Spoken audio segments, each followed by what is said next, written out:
ونستغفره ونعوذ بالله من شرور أنفسنا ومن سيئات أعمالنا من يهد الله فلا مضل له ومن يضلل فلا هادي له أشهد أن لا إله إلا الله وحده لا شريك له وأشهد أن محمدا عبده ورسوله صلى الله عليه وعلى آله ومن سار على نهجه وتمسك بسنته إلى يوم الدين وسلم تسليما كثيرا يا أيها الذين آمنوا اتقوا الله حق تقاته ولا تموتن إلا وأنتم مسلمون أما بعد. Alhamdulillah, puji syukur hanya milik Allah Subhanahu wa taala semata.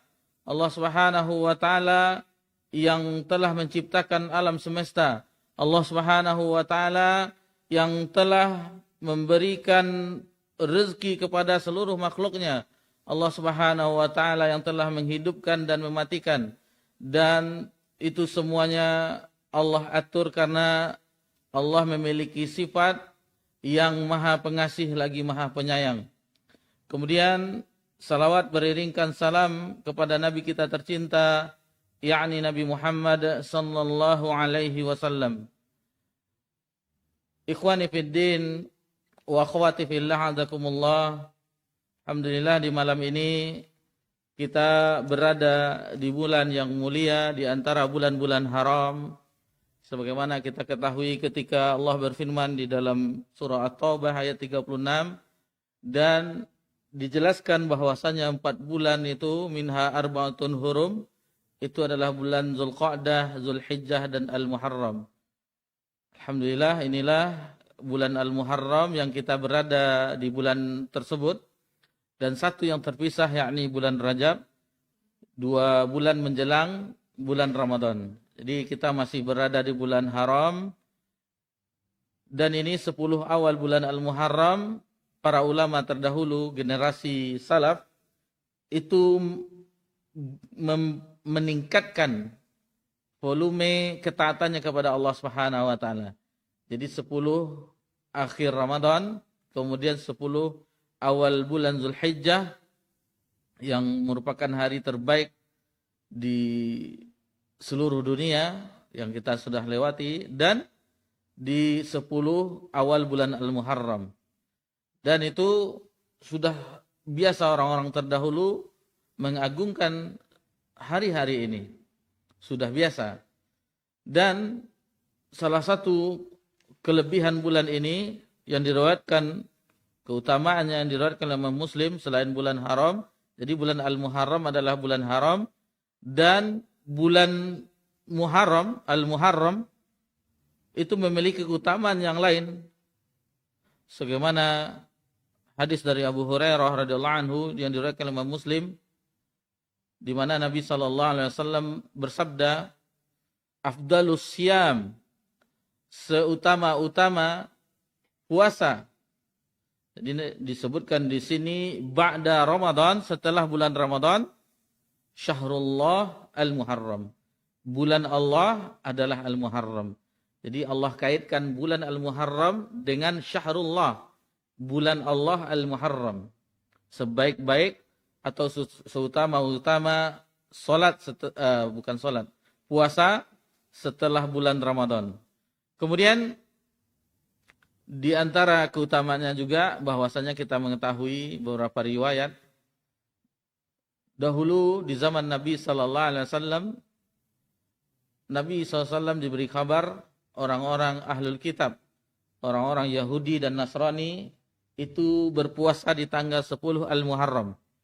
Berpuasa di tanggal 10 Al-Muharram, alasan mereka bahwasanya ketika di tanggal tersebut Nabi Musa dan Bani Israel, itu Bani Israel maksudnya, bukan Israel yang sekarang.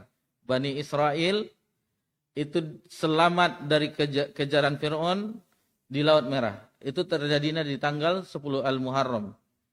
Maka ketika itu Nabi SAW menjawab, kita lebih berhak terhadap Musa dibandingkan mereka. Jadi maka berpuasalah bulan Al-Muharram. Jadi banyak beberapa riwayat kalau digabungkan mengenai keutamaan puasa di tanggal 10 yang dikenal dengan Asyura. Dikenal dengan Asyura. Kemudian di hadis yang lain, Nabi SAW bersabda, diriwayatkan juga oleh Imam Muslim dalam sahihnya, barang siapa yang berpuasa, maksudnya siamu yauma Asyura, puasa di hari Asyura, kata Nabi SAW, ahtasibu ala Allah, aku berharap kepada Allah, kata Nabi SAW, ayyukafiras sanatal lati qablah, akan diampuni dosa-dosa 1 tahun yang lalu. Ini di antara keutamaan puasa Asyura di tanggal 10 Al-Muharram. Dan alhamdulillah kita sudah masuk di malam ini tanggal 9 Al-Muharram tahun 1447 Hijriah. Karena setelah matahari terbenam, kalau bulan Hijriah itu masuk tanggal baru. Jadi kita diniatkan untuk besok hari Tasu'a tanggal 9 dan Asyura di hari Ahad insyaallah untuk berpuasa. Lalu Tasu'a, dalilnya bahwasanya Ibnu Abbas meriwayatkan Nabi SAW diberitahu juga oleh para sahabat, sebagian sahabat, kata mereka kepada Nabi SAW, wahai Rasulullah, sesungguhnya orang-orang ahlul kitab, mereka berpuasa di hari Asyura, di tanggal 10 Al-Muharram. Maka ketika itu Nabi SAW menjawab, bersabda, seandainya di tahun depan masih ada kesempatan, maka kata Nabi SAW, aku akan berpuasa di tanggal 9 dan 10-nya. Tasu'a dan Asyura. Namun akan tetapi di tahun yang akan datang itu Nabi SAW dahulu wafat. Di bulan Al-Muharram tahun depan, karena Nabi wafat di bulan Rabiul awalnya. Jadi tidak sampai umur Nabi di tahun yang akan datang. Tujuannya adalah untuk menyelisihi ahlul kitab, menyelisihi Yahudi dan Nasrani. Jadi insya Allah kita niatkan ajak keluarga kita, dan alhamdulillah masih suasana libur untuk berpuasa di tanggal 9 Tasu'a dan Asyura tanggal 10 Al-Muharram. Sahabiyah, wanita sahabat di generasi sahabat yaitu di zaman Nabi SAW, itu mengajarkan anak-anak mereka untuk berpuasa Asyura, di mana mereka dibangunkan lalu sahur, dan ketika lapar di siang harinya diberikan mainan. Dibuatkan mainan sehingga mereka bermain tidak terasa sampai di waktu berbuka. Ini mainan zaman dahulu tentu berbeda dengan zaman kita. Kalau sekarang kita mainannya game online. Tapi hati-hati juga dikontrol. Jadi sering diulangi, libur dikontrol anak-anak, diajak mereka apapun yang bisa dilakukan agar mereka bisa, ya dilatih. Seandainya tidak sanggup misalnya, jangan dipaksakan. Misalnya masih Rodatul Atfal TK atau masih belum ada kekuatan fisiknya, jangan dipaksakan. Tapi tidak apa-apa diiming-imingkan hadiah nanti kita berbuka ini tidak apa-apa. Yang penting melatih mereka agar taat kepada Allah Subhanahu wa taala. Kemudian juga kita ingatkan juga para generasi salaf dahulu itu ketika safar diriwayatkan itu mereka tetap berpuasa Asyura. Ini kita fokusnya ke Asyura, adapun Tasu'a tadi untuk menyelisih Alkitab. Orang-orang generasi salaf dahulu ketika safar tetap berpuasa Asyura. Lalu ditanyakan oleh orang-orang yang melihat kejadian tersebut, mungkin generasi setelahnya, generasi tabi'in, ditanyakan, ketika di bulan Ramadan engkau bersafar, engkau membatalkan puasamu. Akan tetapi ketika di hari Asyura engkau tetap berpuasa, nak membatalkan puasamu. Ada apa gerangan? Lalu dijawab oleh generasi salaf ini bahwasanya safar di bulan Ramadan itu bisa diqadha, diganti di hari yang lain. Jadi masih 1 tahun setelah bulan Syawal sampai bulan Sya'ban bisa diganti. Adapun Asyura tidak ada hari gantinya. Tentunya tidak ada diganti di qada puasa Asyura, tidak ada. Karena Asyura 10 Al-Muharram. Jadi Asyura di tahun 1447 Hijriah, adanya insya Allah di tahun 1448 Hijriah. Tidak ada qadanya. Itu makanya sangat ditekankan dan generasi salaf itu tidak meninggalkannya. Lalu problem kan jatuhnya hari Sabtu dan hari Ahad yang banyak undangan walimah. Nah, ini Sabtu Ahad undangan walimah. Lalu bagaimana kita bersikap? Kan itu hak pilih. Kita lanjutkan puasa, tidak masalah. Lalu kita berbuka, kita mendapatkan pahala dari puasa dan memenuhi undangan. Kalau kita ambil sisinya dari kejadian generasi salaf, sebaiknya kita berpuasa Asyura. Kenapa? Karena tidak bisa diqadha. Tidak bisa diqadha, berbeda dengan puasa Senin Kamis. Itu pekan depannya masih ada Senin Kamis. Bulan besoknya masih ada Senin Kamis. Ini pendapat pribadi. Karena berdasarkan itu. Karena dia cuma sekali 1 tahun. Seperti puasa Arafah. 1 kali 9 Zulhijjah. Adapun Senin Kamis mungkin kalau Senin Kamis. Tapi jarang juga orang walimah hari Senin sama hari Kamis. Atau puasa Daud lah. Yang biasa puasa Daud sehari berpuasa sehari berbuka. Itulah masalah. Tetapi ini Asyura. Yang hanya 1 kali dalam setahun di tanggal 10 Al-Muharram. Jadi Alhamdulillah kita pergi juga. Tapi tidak makan. Ada ucapkan selamat, doa kepada pengantin. Alhamdulillah kita pulang setelah itu. Misalnya ada yang makanlah dulu berpuasa sambil mendakwahkan. Ini puasa Asyura. Jadi itu yang bisa kita ingatkan sebelum kita memulai kajian kita. Kemudian yang bisa juga kita ambil pelajaran juga di Ubay kalau tidak salah 1445 apa 1000 apa. Kita mulai di sini dan sekarang sudah bulan 1 maksudnya tanggal 9 Al-Muharram 1447 Hijriah. Ini menandakan tidak terasa waktu tersebut. Waktu itu cepat saja berlalunya. Sudah sore, pagi, sore, pagi, sore. Ini kita ingatkan diri kami pribadi dan kita semuanya ikhwani fiddin azakumullah tentang waktu. Waktu adalah modal bagi kita setiap muslim dan muslimah. Modal, waktu. Itu adalah modal utama bagi kita. Modal utama untuk tentunya bagi orang yang sudah belajar beribadah kepada Allah Subhanahu wa taala.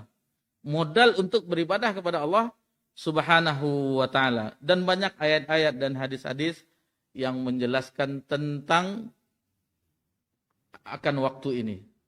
Banyak. Bahkan di awal surah Allah bersumpah dengan waktu. Wal fajr, demi waktu fajar. Wad duha, demi waktu duha. Wal asr, demi waktu asar atau demi masa sebagian terjemahan. Allah bersumpah karena sangat pentingnya waktu tersebut. Jadi Allah bersumpah dengan makhluknya waktu karena saking pentingnya waktu itu. Coba kita lihat dalam surah Al-Asr tadi. Wal asr, demi waktu asar, demi masa, demi waktu. Innal insana lafi khusr. Sesungguhnya manusia itu dalam keadaan merugi. Kita semuanya dalam keadaan rugi. Semuanya dalam keadaan merugi.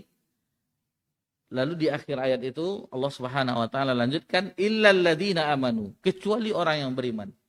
Yang tidak akan rugi dengan waktu-waktunya adalah orang yang beriman. Apapun keadaan orang beriman, apabila itu baik dia bersyukur, itu baik baginya.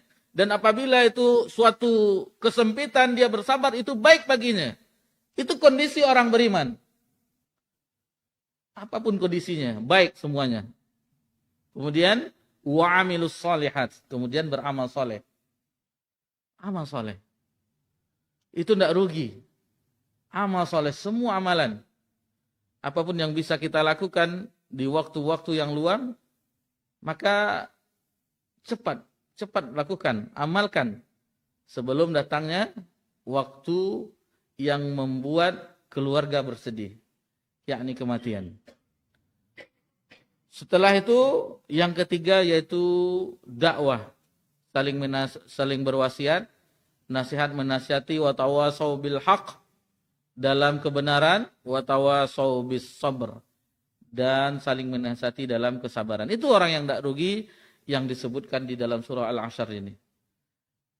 Kemudian Nabi SAW juga mengingatkan hadis sahih dari Imam Bukhari dan Imam Muslim dari Ibnu Abbas radhiyallahu anhuma, ni'matani, dua nikmat. Nabi menyebutkan dua nikmat, maghbunun fihima katsirun minan nas. Yang dua nikmat ini banyak dilalaikan oleh manusia. Lalai manusia dengan dua nikmat ini. Apa itu? As-sihah. Yang pertama, kesehatan. Yang kedua, wal faragh, dan waktu luang. Kalau sehat, bayangkan orang yang sakit. Tadi ketika ba'da Jum'ah, istri nelpon bapak mertua, itu beliau kata Allah dalam keadaan sakit, mudah-mudahan Allah angkat penyakit beliau. Jadi ketika itu beliau yang ingin beliau sampaikan ketika itu karena voice note agar sembuh. Insya Allah Allah sembuhkan, kata beliau, akan beribadah. Apa yang ditunggu-tunggu lagi dengan usia yang sudah tua ini? Sehat, beribadah. Itu angan-angan orang yang sakit ketika dia sehat ingin beribadah. Lalu bagaimana kita yang sehat?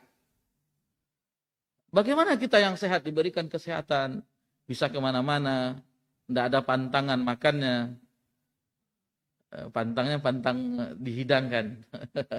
Kalau sudah dihidangkan habis semuanya. Sebagaimana kami ini kalau sudah dihidangkan habis semua. Jadi yang kedua waktu luang. Ini dia berharganya waktu luang. Zaman ini kita semuanya waktu luang kita habis dengan HP. Itu tidak bisa dipungkiri.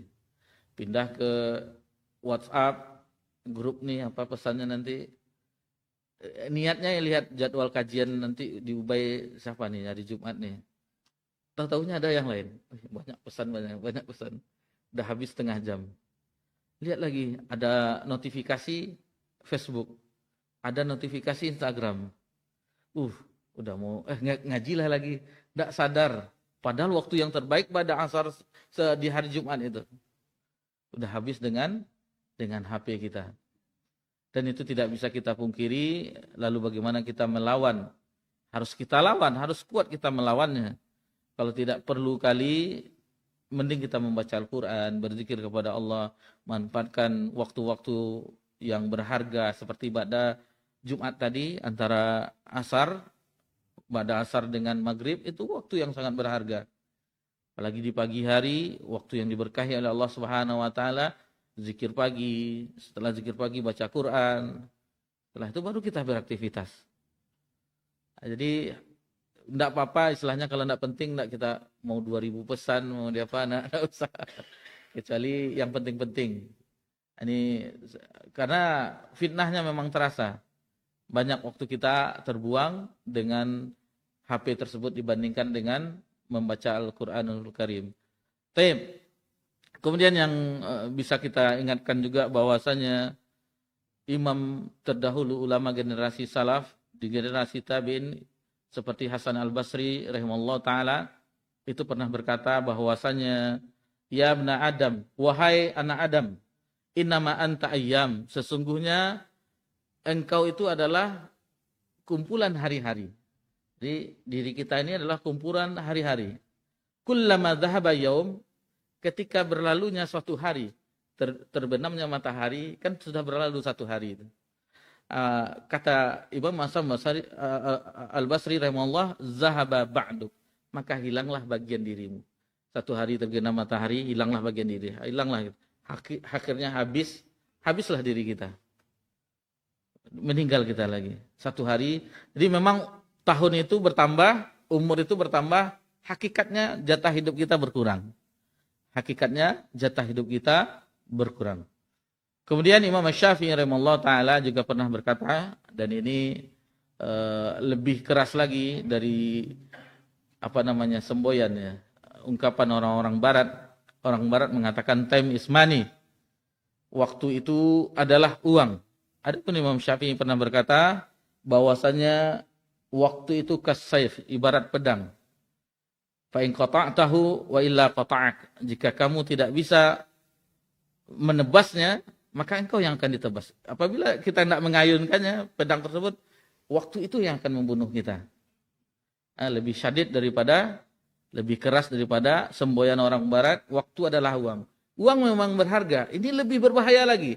Tidak bisa kita memanfaatkannya, maka waktu itu akan membunuh kita. Akan membuat kita binasa. Apabila kita tidak dalam keadaan di waktu luang itu, tidak dalam keadaan ketaatan, kebaikan tentunya kita berada di posisi yang lain. Dalam keburukan, dalam yang lalai. Ini antara dua. Kita milih taat, beribadah, beramal soleh, atau dalam lalai-lalai, berleha-leha. Itu ada dua pilihan. Jadi masih banyak pesan-pesan para ulama kita. Dan kita pernah sebutkan di majelis kita ini bahwasanya ulama terdahulu tidak ada waktu luangnya. Maksudnya waktu luang santai-santai seperti zaman kita sekarang.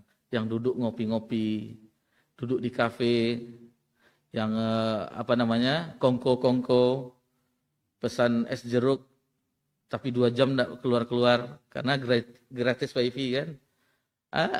Ulama terdahulu tidak ada waktu-waktu seperti ini, tidak ada dia. Sibuk mereka dengan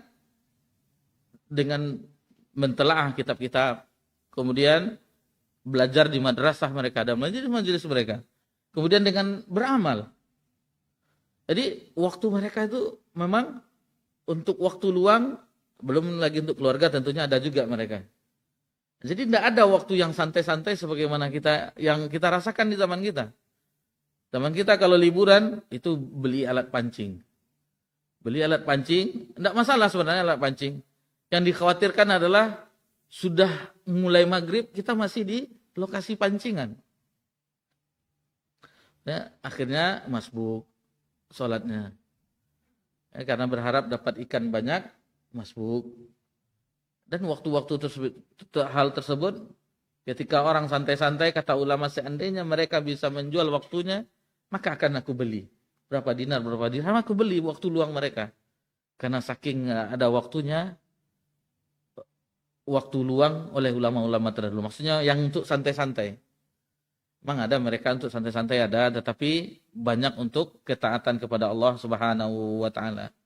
Dan bekal kita terhadap kehidupan dunia ini itu sudah diingatkan oleh Allah dan Nabi SAW, dan khotib Jumat juga mengingatkan, yaitu takwa. Takwa itulah bekal kita dalam menjalani kehidupan ini dan untuk bersua dengan Allah Subhanahu wa taala. Banyak nasihat baik dalam Al-Qur'an dan hadis untuk bertakwa kepada Allah. Salah satunya firman Allah dalam surah Al-Hasyr, ya ayyuhalladzina amanu taqullah. Wahai orang-orang yang beriman, bertakwalah kepada Allah. Wal tanzur nafsum ma qaddamat lighada. Dan hendaklah setiap diri memperhatikan apa yang dibawanya untuk hari esok. Apa yang dipersembahkannya untuk hari esok. Hari esok di situ adalah hari kiamat. Apa yang akan kita persembahkan di hadapan Allah Subhanahu wa taala.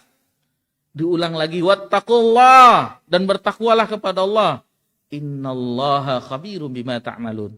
Sesungguhnya Allah Maha mengetahui apa yang kamu kerjakan.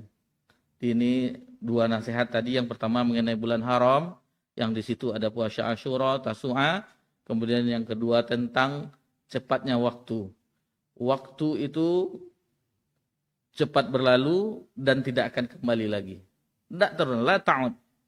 Waktu yang berlalu itu tidak akan terulang kembali. Kemudian waktu inilah modal kita. Modal utama kita masih hidup, dan waktu esok, besok hari, lusa, pekan depan, bulan depan itu belum ada jaminan kita masih hidup di permukaan bumi ini. Maka gunakanlah waktu itu, jangan sampai kalau kita tidak bisa memanfaatkannya, maka waktu itu akan mencelakai kita. Tapi mudah-mudahan muqaddimah ini bermanfaat bagi kita semuanya, terutama bagi kami pribadi yang menyampaikan. Kita lanjutkan pelajaran kita, dan ini insyaallah adalah pertemuan yang ke-15 di dalam pembahasan memetik faedah dari buku Mulia dengan Manhaj Salaf yang ditulis oleh Ustadz kita, guru kita, Ustadz Yazid bin Abdul Qadir Jawas rahimallahu ta'ala. Ini adalah pertemuan yang ke-15. Kita masih di bab yang ke-8. Bagi yang memiliki bukunya, itu bisa dilihat di halaman 290. Di halaman 290. Bab ke-8, prinsip-prinsip dakwah salafiyah. Itu dua prinsip alhamdulillah sudah kita pelajari bersama-sama. Yang pertama, kembali kepada Al-Quran dan As-Sunnah menurut pemahaman salafus soleh. Alhamdulillah telah kita pelajari.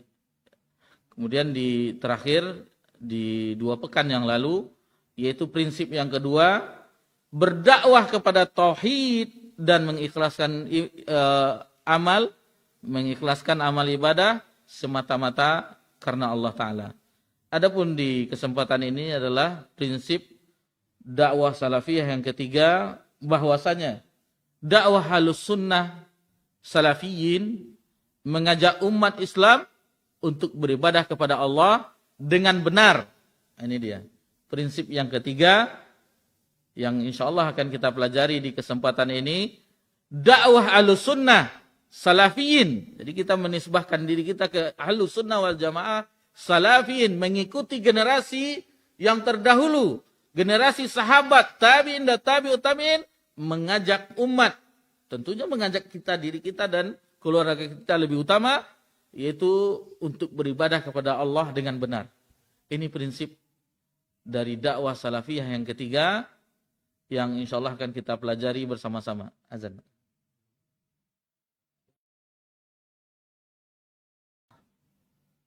Baik, sambil menunggu azan Isya, kita lanjutkan pembahasannya. Yang pertama, pengertian ibadah. Ibadah secara bahasa atau etimologi itu berarti berserah diri, tunduk, patuh. Itu dari segi bahasa. Adapun secara istilah atau terminologi disebutkan, sebenarnya banyak definisi para ulama. Cuman kita di sini dinukilkan, yang dinukilkan ini itu mewakili definisi yang lain yang didefinisikan oleh para ulama yang lain. Apa itu ibadah? Ibadah ialah ismun jami'. Ibadah itu adalah sesuatu nama yang mencakup likulli ma yuhibbullahu wa yardah. Jadi segala satu nama yang mencakup segala apa yang dicintai dan diredai oleh Allah. Minal aqwal. Itu dari perkataan kita. Kemudian wal a'mal, perbuatan. Al batinati waz zahirah. Baik itu yang tak tampak maupun yang tampak. Nah, itu dia yang ibadah. Segala sesuatu yang mencakup yang dicintai oleh Allah, diredai oleh Allah, baik itu perkataan dan perbuatan yang nampak maupun yang tak tampak. Oh, ada yang nampak, ada yang tak nampak. Tentunya ada, karena ada amalan hati di situ. Niat itu tak nampak. Adapun seperti sholat itu nampak. Taib. Jadi ibadah terbagi menjadi ibadah hati, yaitu di sini intinya nih, ibadah hati ini. Ibadah hati di sini ada niat, di sini ada ikhlas, di sini ada takwa, di sini ada rasa takut dan seterusnya.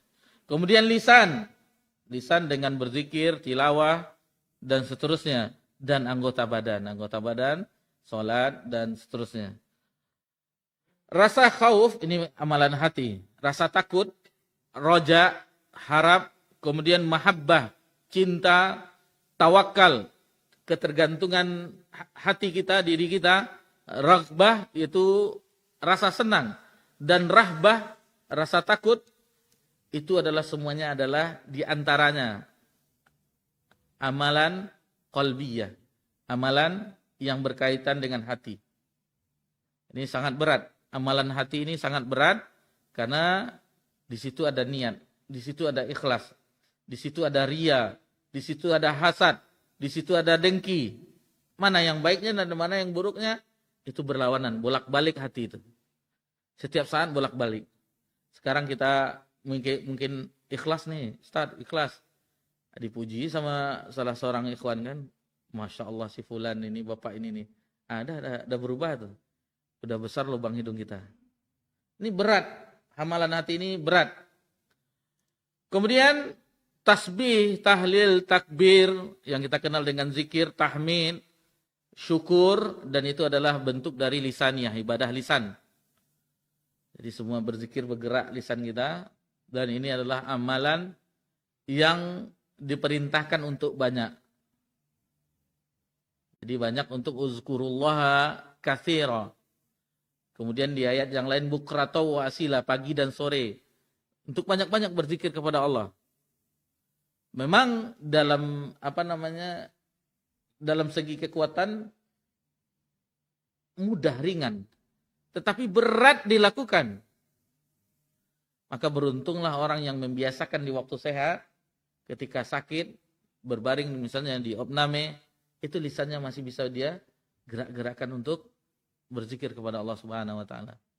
Ini makanya di waktu luang kita, di waktu lapang, pergunakan untuk ketaatan, dan ketika waktu sempit itu masih bisa kita beribadah, dan itu ibadah yang tidak membutuhkan tenaga, tetapi keimanan yang menggerak-gerakkan lisan kita. Kalau tidak ada keimanan di dalam hati yang kuat, tidak bisa bergerak. Mudah saja melihat sesuatu yang kagum, Masya Allah, ini dan seterusnya. Itu kalau tidak dilatih, bahkan sampai safar pun Nabi SAW ketika tanjakan ada zikirnya, ketika menurun ada zikirnya, dan seterusnya. Bagaimana Nabi kita tercinta Sallallahu Alaihi Wasallam mengajarkan kita banyak-banyak berzikir kepada Allah Subhanahu wa taala. Kemudian salat, zakat, haji, jihad itu adalah ibadah badaniyah, badan, dan disebut juga di situ digabungkan antara qalbiyah. Karena semuanya ibadah, amalan badan, anggota badan kita itu harus didukung dengan amalan hati. Di situ ada niat. Di situ ada niat. Dan mengenai sholat, puasa, itu membutuhkan tenaga dari anggota badan kita. Pengorbanan istilahnya, bukan pengorbanan ya. Ya ijtihad lah. Bersungguh-sungguh. Bersungguh-sungguh di dalam amalan jasad kita, anggota tubuh. Zakat itu membutuhkan pengorbanan harta kita. Sementara haji menggabungkan antara harta dan anggota badan. Dan bagi orang yang pernah haji, alhamdulillah itu mengetahui bagaimana selain untuk harta juga berkorban tenaga, karena butuh fisik di situ. Butuh fisik, dimulai dari hari tarwiyah, kemudian wukuf di Arafah, belum lagi tawaf, sa'i, dan seterusnya. Itu membutuhkan tenaga yang ekstra. Ini salah satu keutamaan ibadah haji dibandingkan yang lainnya, menggabungkan antara ibadah badan, kekuatan badan, dan kekuatan harta. Maksudnya di situ ada finansialnya. Taib. Azan. Taib. Kita azan dulu, insyaallah setelah azan kita lanjutkan sedikit lagi insyaallah.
Wassalatu wassalamu ala Rasulillah ma ba'd. Taib. Ikhwani fiddin, azakumullah wa akhwati fillah. Jadi ibadah inilah tujuan Rabbuna Jalla wa Ala menciptakan kita. Dan kita sudah menghafal ayatnya dalam surah Az-Zariyat. Allah Subhanahu wa taala berfirman, "Wa ma khalaqatul jinna wal insa illa liya'budun." Dan aku tidak menciptakan jin dan manusia kecuali untuk beribadah kepadaku. Jadi kata-kata liya'budun, ya'budun itu ditafsirkan oleh Ibnu Abbas radhiyallahu anhuma. Jadi setiap ayat yang ada ya'budun, liya'budun itu maksudnya adalah yuwahhidun, untuk mentauhidkan Allah Subhanahu wa taala. Ma uridu minhum mir rizqi wa ma uridu ayyut'imun. Ayat itu dilanjutkan dalam ayat berikutnya, aku tidak menghendaki rezeki darimu. Jadi sedikit pun Allah tidak menghendaki dari ibadah kita itu rezeki dari kita. Allah tidak menghendaki.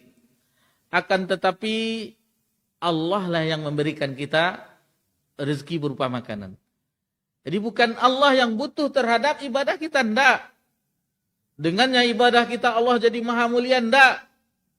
Meskipun seluruh bumi ini orang taat kepada Allah Subhanahu wa taala seluruhnya sebagaimana ketaatan Nabi Muhammad sallallahu alaihi wasallam, anggap saja seluruh bumi ini, seluruh penduduknya berapa sekarang? 6 miliar lebih kurang.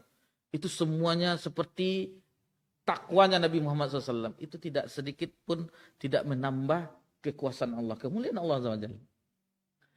Lalu begitu juga seluruh penduduk bumi ini itu seperti Fir'aun yang tidak beriman kepada Allah dan menganggap dirinya Tuhan juga. Fir'aun menganggap dirinya Tuhan. Seluruhnya 6 miliar tadi lebih kurang. Itu sedikit pun tidak menurunkan keagungan Allah Subhanahu wa taala. Itulah Allah Rabbuna Jalla wa Ala. Tidak pengaruh dengan ibadah kita. Ibadah yang kita lakukan adalah untuk kita. Memang kita tujuannya untuk Allah, tetapi bagi Allah tidak ada manfaatnya sedikit pun. Manfaatnya, kegunaannya adalah untuk kita. Untuk keselamatan kita, untuk kebahagiaan kita di akhirat kelak. Kemudian Allah menyebutkan tentang dirinya, Allah memperkenalkan dirinya. Ini salah satu akidah asma wa sifat. Innallahu ar-razzaq. Sesungguhnya Allah itu adalah ar-razzaq, pemberi rezeki, zul quwwatil matin, yang mempunyai kekuatan lagi sangat kokoh. Jadi Allah itu yang memberikan rezeki. Bukan Allah yang mengharap rezeki dari ibadah kita dan seterusnya. Baik. Jadi di sini hikmahnya Allah ciptakan jin dan manusia untuk beribadah.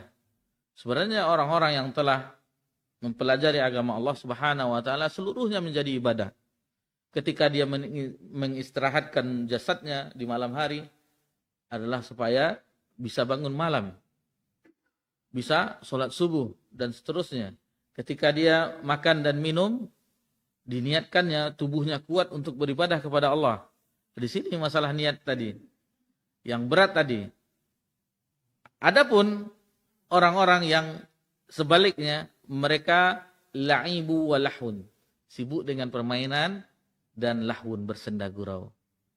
Jadi apakah kita dengan tujuan penciptaan yang Allah sebutkan, atau la'ibun wa lahun, bermain atau bersenda gurau. Dan ini yang banyak dipilih orang. Bermain, bersenda gurau. Nanti alasan ada, semuanya alasan ada. Saat kita berolahraga kan supaya kuat. Al-mu'minul qawi ahabu ilallah minal mu'minid dhaif. Orang mukmin yang kuat itu lebih Allah cintai daripada yang lemah. Ya memang itu. Akan tetapi setelah berjalannya waktu, akhirnya sibuk dengan ini. Ada pertandingan dengan ini, grup ini dan seterusnya. Akhirnya lupa dengan majelis ilmu. Tidak ada hadir lagi. Tidak ada hadir lagi di majelis ilmu. Taib. Jadi ketergantungan hati orang yang membutuhkan Allah Subhanahu wa taala, beribadah kepada Allah, itulah yang diharapkan. Itu yang diharapkan, itulah muwahhid, orang yang bertauhid kepada Allah. Adapun orang yang dia beribadah kepada Allah akan tetapi tidak sesuai yang disyariatkan oleh Allah, yang dicontohkan oleh Nabi, ini namanya mubtadi'. Orang yang melakukan menyelisihi sunnah Nabi, itu orang melakukan bid'ah. Adapun orang yang enggan beribadah, inilah orang-orang kibir. Orang-orang yang sombong. Tidak mau dia beribadah kepada Allah. Tidak mau beribadah kepada Allah, itu adalah orang sombong. Orang yang sombong, yang Allah telah menciptakannya, tetapi dia tidak mau beribadah kepada Allah Subhanahu wa taala. Kemudian pembahasan kita, pilar-pilar ubudiyah yang benar. Apa saja pilar-pilarnya, pondasi-pondasinya, dengan apa tegak ibadah itu, rukun-rukunnya, itu ada 3. Dijelaskan oleh ulama, dengan kesempurnaan hub, cinta, kesempurnaan khauf, rasa takut, dan sempurnanya roja, rasa harap. Ketiga itu harus digabungkan. Kesempurnaan rasa cinta kepada Allah, kesempurnaan rasa takut kepada Allah, dan kesempurnaan rasa harap kepada Allah. Kita dengan cinta beribadah kepada Allah, dengan adanya rasa takut kepada Allah, itu harus hadir dalam diri kita ketika beribadah kepada Allah, dan berharap kepada Allah. Tentu takut dengan azab Allah dan berharap akan pahala dari Allah, ganjaran dari Allah. Dan dengan situ ada kecintaan di situ. Nah, inilah yang disebut rukun ibadah ini, yang disebutkan oleh Imam Ibnu Qayyim, itu khauf dan raja itu ibarat 2 sayap burung. Yang kepalanya adalah hub, kecintaan, yang dia akan menerbangkan pelakunya ke surga Allah Subhanahu wa taala.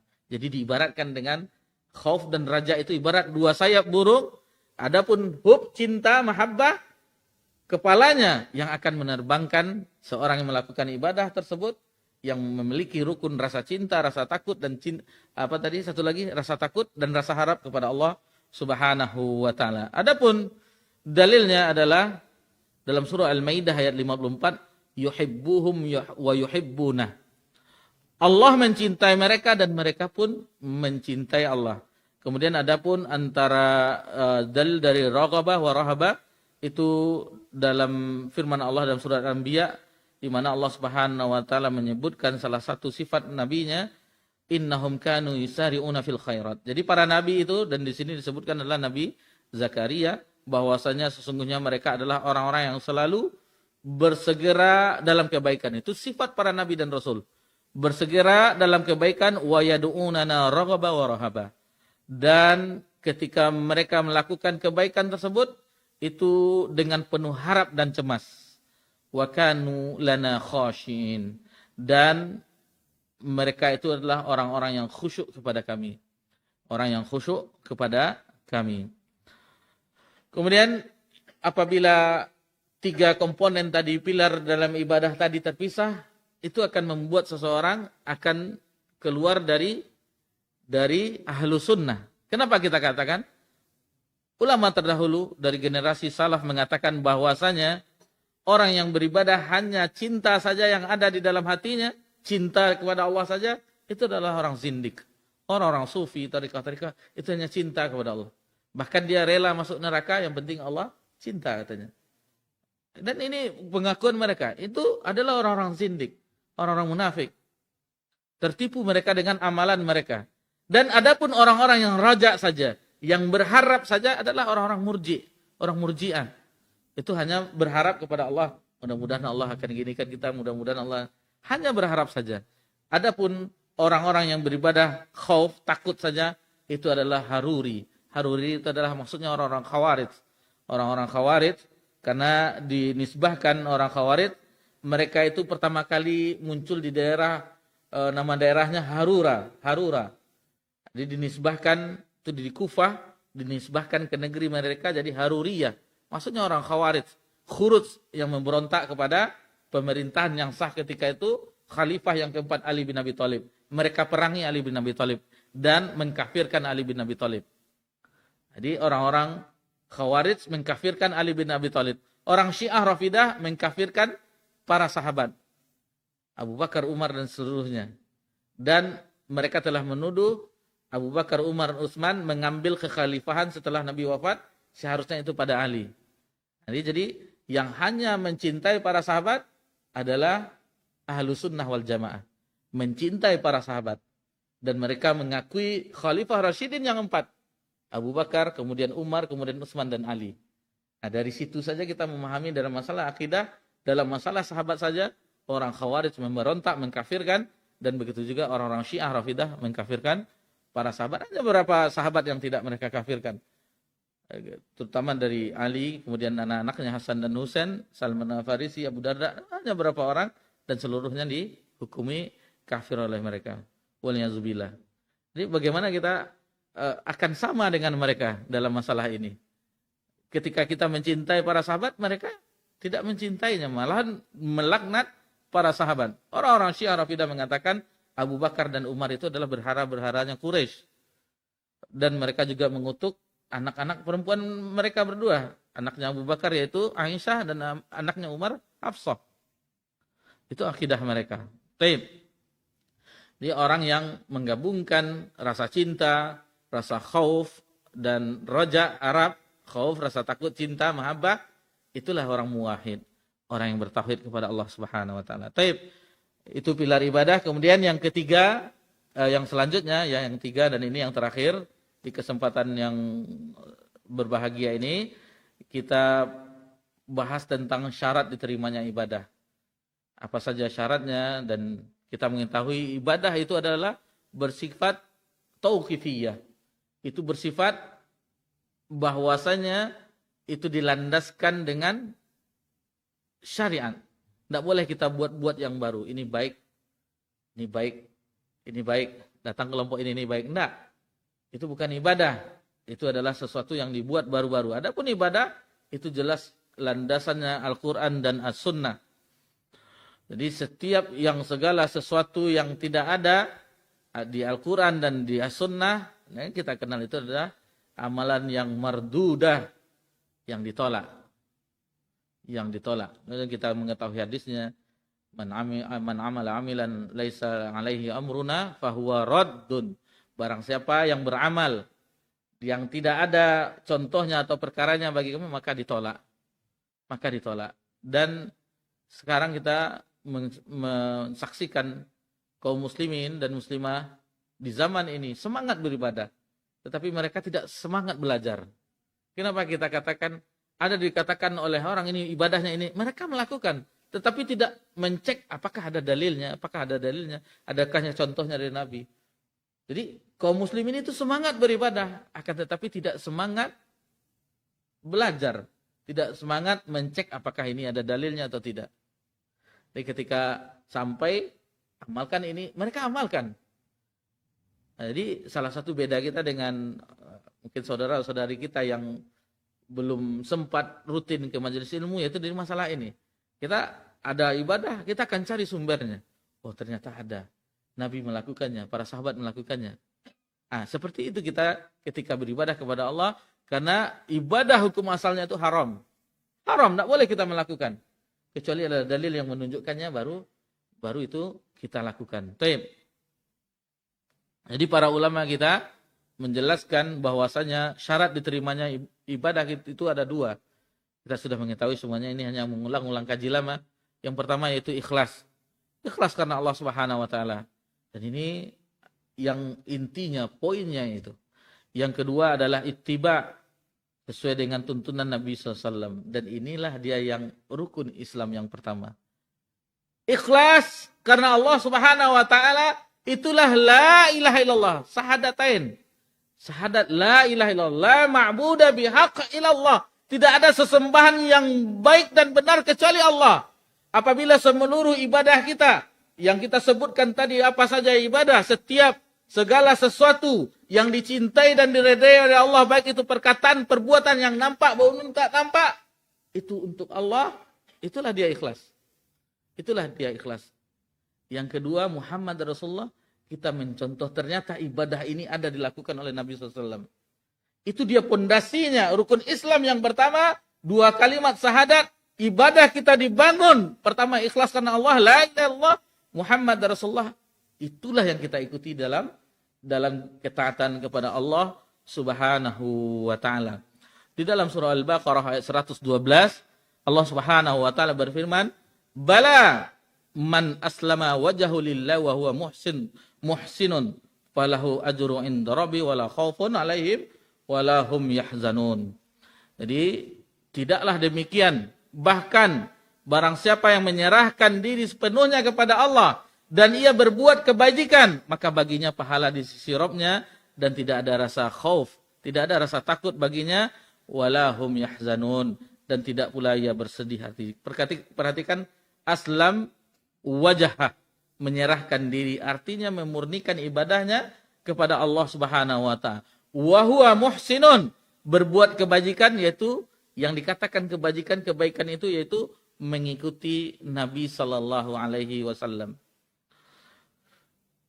Syekhul Islam Ibnu Taimiyah mengatakan inti agama itu ada dua pilar, yaitu yang kita sebutkan tadi, beribadah, tidak beribadah kecuali hanya kepada Allah, dan tidaklah kita beribadah kecuali yang disyariatkan oleh Allah. Itu maksudnya yang telah dicontohkan oleh Nabi SAW.